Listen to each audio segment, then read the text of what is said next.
almost tragic how the Scream franchise and the discourse around it have taken a turn for the worst over the past couple of years. There was a time when Scream was looked at as one of the more consistent franchises in Hollywood. And even when the quality dipped a little bit in a Wes Craven-led Scream movie, it still felt like Scream and the fandom typically rejoiced in how the franchise approached slasher movies in a more unconventional way. And then Scream 5 and 6 happened without Wes Craven, and everything fell apart as it pertains to the consistency of the films and the unity of the fandom. Scream suddenly became what it never was, and that's just like everything else. Meaning diluted and surrounded by combative discourse. So the question remains, would all of this have happened if Wes Craven and Kevin Williamson were still at the helm? Well, now we at least have an idea of what Kevin Williamson's Scream 5 and Scream 6 might have looked like. Let's discuss. I watch so you don't have to.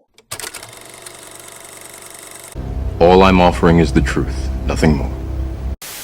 Feeling truly is, had I been a man in this franchise, 25 years, 5 movies, the offer would have been very different. You know, the idea of being on set and feeling taken for granted or taken advantage of just seemed impossible for me to endure, to be honest. Original Scream franchise writer Kevin Williamson has revealed that he initially had a very different story in mind for SIDNEY Prescott in Scream 4, 5, and 6. I'm presuming a story that did not relegate the franchise star to a glorified cameo in 5 and non-existent in 6. You have a point.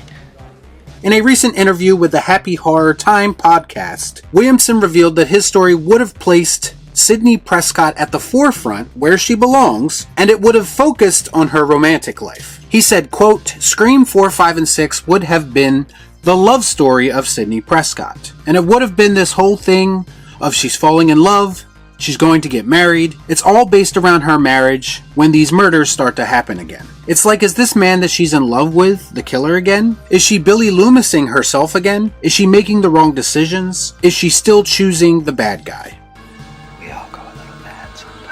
Now, while I don't necessarily think Kevin was breaking any new ground here, at the very least, the focus of the story would have been kept on Sidney, and to me that is a bonus. Scream is Sidney's story after all. Everything that's happened up until this point originated with SIDNEY Prescott and her family. And this is one of the bigger issues with the more recent movies. Those films are desperately trying to convince us that it's time to pass the torch to these less interesting characters. But that's not really what Scream is about. This is not Friday the 13th, where Jason is the real star and the new lead is interchangeable in each and every movie. Also, again, I think people are getting tired of the whole passing the torch trend in modern movies, especially after we've seen it fail in so many franchises recently. Rey Skywalker. No? Never with the daughter of a serial killer. Telling a story about SIDNEY Prescott trying to move on after all of the unspeakable tragedy she's experienced. Again, this isn't necessarily new terrain, but I can definitely see where there is a story to be told there. I'm going to make a comparison right now that some people will hate because, you know, it's the internet. But in order for all of this to work, I need to bring up the controversial film that is Alien 3.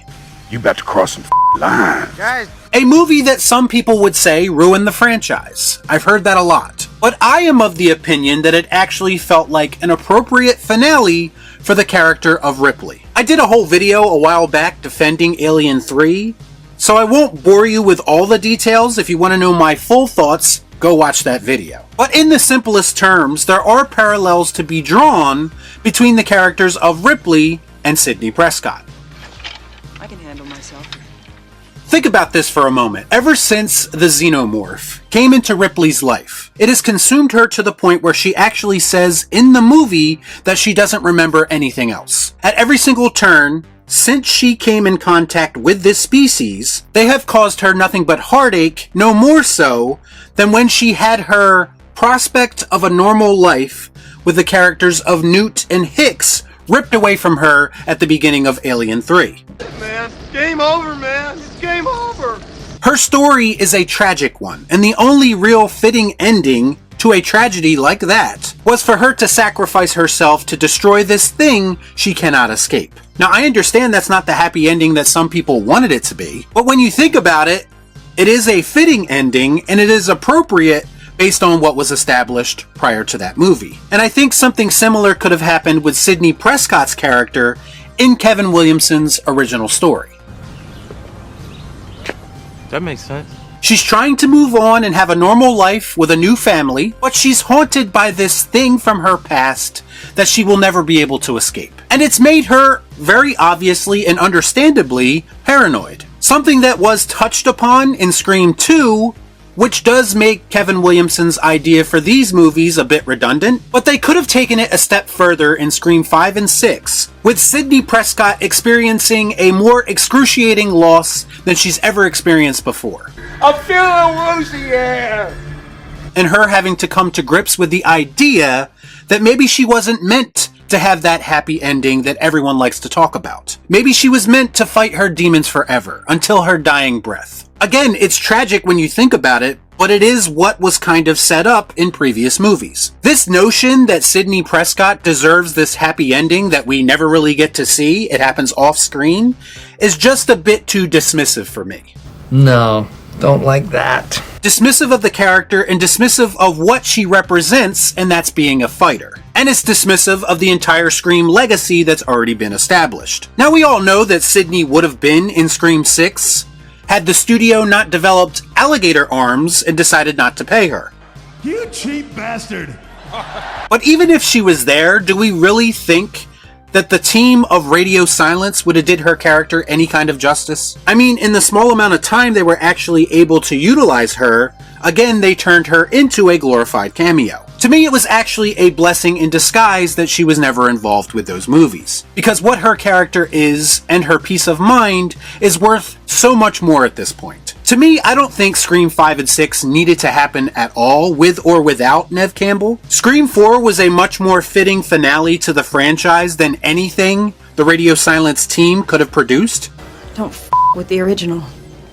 And any movie beyond that is Hollywood just trying to milk an established IP, which, let's face it, that's all they're really good at anymore. The truth is, Scream was never going to work without Wes Craven, Kevin Williamson, and Neve Campbell. They are the actual core group of individuals who make this entire franchise what it is. We are the core f***ing folk. To be so arrogant as to think you could move on without them is a fatal mistake that I don't think the franchise will ever recover from. Y'all be cool. Right on.